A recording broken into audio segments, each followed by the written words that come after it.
we do the 12 steps, and a lot of people know about the 12-step traditions, and they are a plan for living. I have something here that I brought with me that I'm going to kind of pass around with you. This is actually an actual copy of the original 12 steps. They were actually only six steps. Bill Wilson signed them in 1953, and this was Lucille. She had it, of course, on her wall. So you can see this. I'm going to pass around, but this is actually in Bill Wilson's handwriting and everything to pass around. So I thought it was really cool. They had it, of course, she had it, authenticated and everything else. This is one of the copies. They made certain copies and prints of it. So the original 6 steps, I'm going to just read them for you. He says, for God on the top. This is admitted hopeless. Hopeless. The minute you were hopeless. The minute you were hopeless, he says first. 2 was get honest with yourself. 3, get, I can't remember, I'm stuck. I have a hard time with this one. It says, God, honest with others, I think, or something else. Something right with others. And 4 is made amends. 5, help others crippled with the disease. And 6, pray to God as you understand him. So those were his 6 steps. And they turned out into these 12 steps. So I thought this was really cool that I would share with everybody, and different than what we do with the 12 steps here today. So I'm going to pass this around for those who are here, and Melissa will put a nicer picture up later afterwards, and you can all get to see them. So thank you. So I'm passing this around because it's this whole idea of evolution in spirituality. So here we have even like the 12 steps. It evolves in spirituality, and that's the idea and the purpose, that when we come together and we keep giving more and more ideas, we keep reminding each other that there's an evolution process that's going on. But what is this process? What am I being elevated to? Why do I need to have a plan for living, a plan to get my act together? So because we are meant to live the most glorious life ever. Did you know that? We are meant to live an amazing, wonderful, joyous life. Amen. That's right. But we don't. We put these other restrictions and feelings of shame and unworthiness, and the thing that we do the most is we don't love ourselves enough, and we don't allow others to truly love who we truly are. Defects and all. That's why they use the word defects, right? Love, being loved exactly the way you are. Be that open book, allowing all those places of shame and guilt and all those things that I thought were true about me, allowing myself to be vulnerable in that, to be exposed in all of that, and still be loved anyway by this divine source that is going to hold me and uplift me, who cares for me. We need to get right with a relationship with a higher power that we will trust, that cares for us, even in the midst of things happening in our lives. Because I'm telling you right now, even though we are asked to live our most amazing life, the world doesn't work that way. That's right. Isn't that crazy? Isn't that crazy the way that goes? Somehow things don't always go the way we want them to go. Bigger things are happening, there's people involved, and they don't always cooperate, and all the different things that are going on for us. And there's still a place inside of us that's churning and figuring and fighting this idea that I can be loved and be considered precious just the way I am. Just the way I am. No need to change. The need is to allow. The need is to surrender.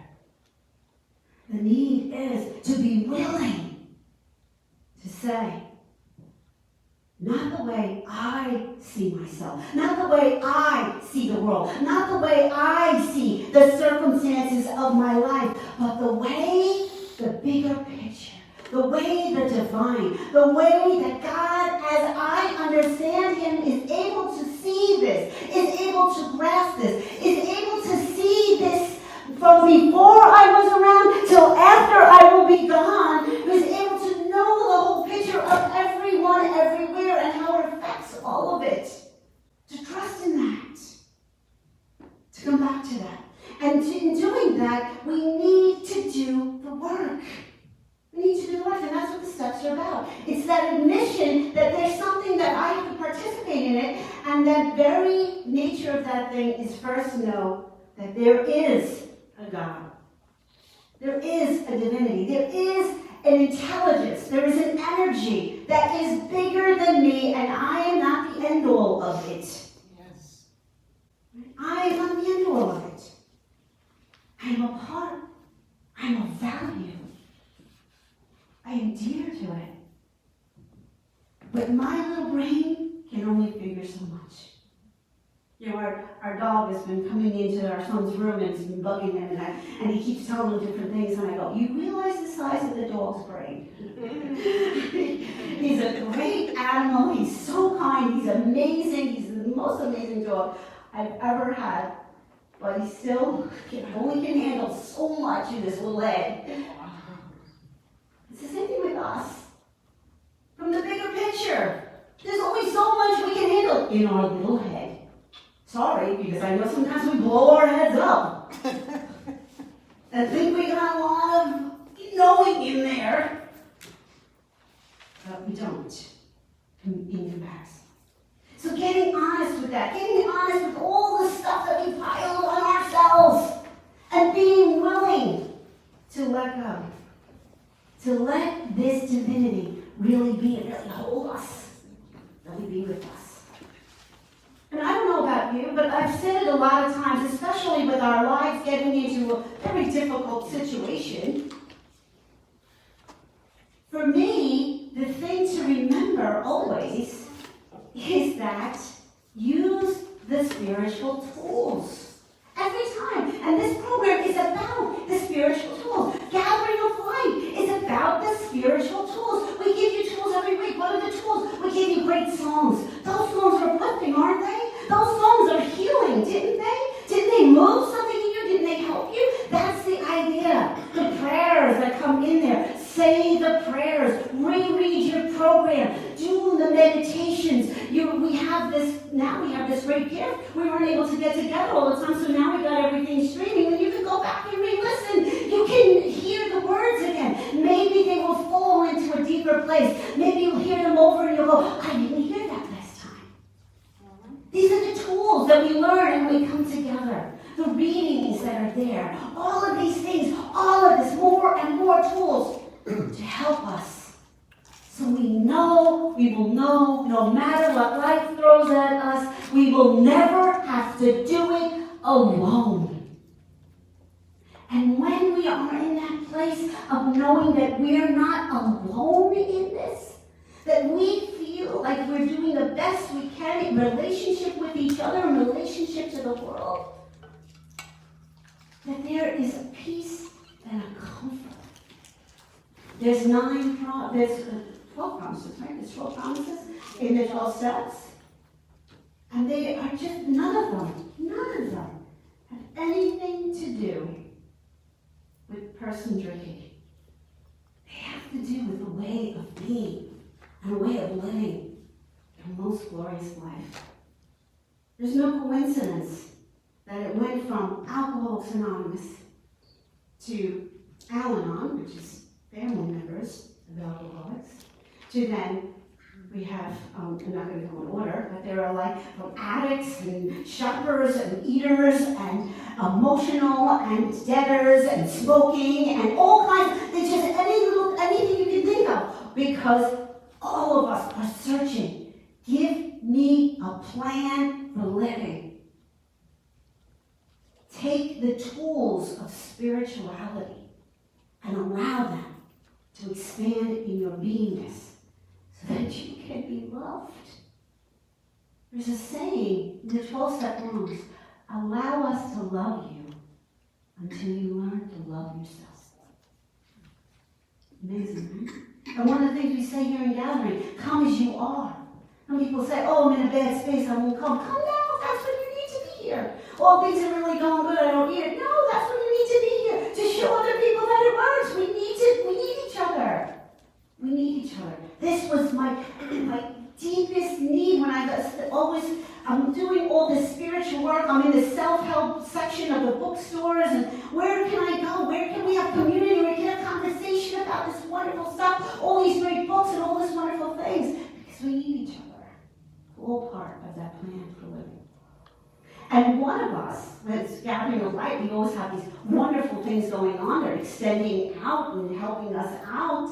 And New is doing the cosmic awakenings, and she's cosmically connecting us. And Reverend Anila is doing the mysteries of the mystics and tapping us into the mysticism that's going on. And Artie and Vincent, they're doing their energy and helping us with the energies and healing and everything. And Randy's helping us with the men's group, and he's helping us with, connecting up and reading books together and doing those different things. And all of the work that all of us are doing every week, that Reverend Gerard or others come up and do the meditation for us and all the songs, all of this, more and more tools, more and more opportunities to come together.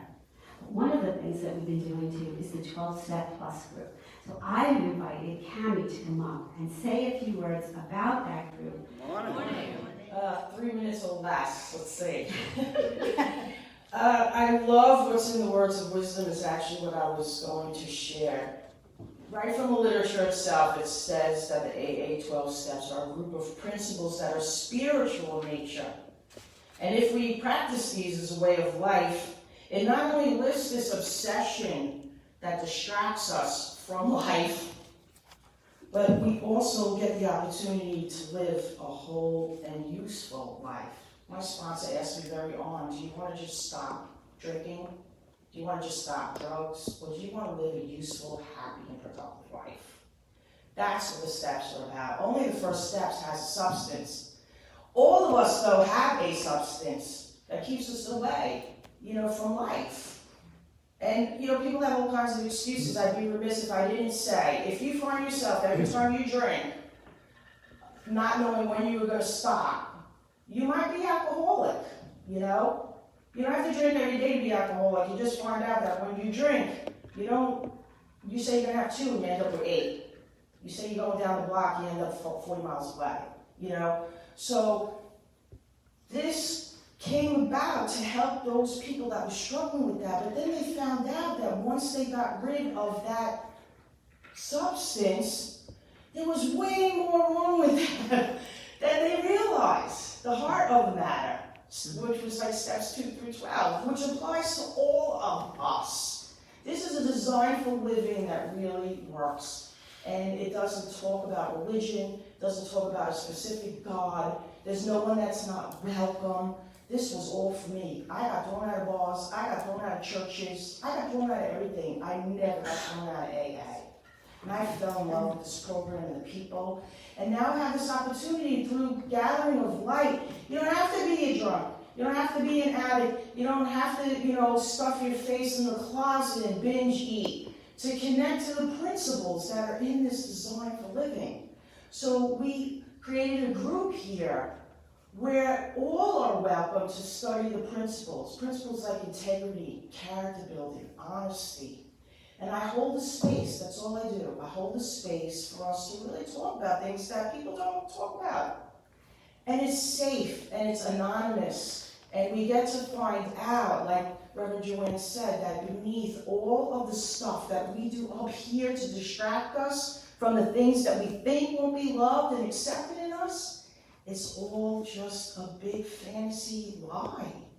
We are fully loved, and when we get the distortions out of the way through the first couple of steps, you get sent on a journey that I just wanted to stay involved in for the rest of my life, and I welcome all of you to join in with me.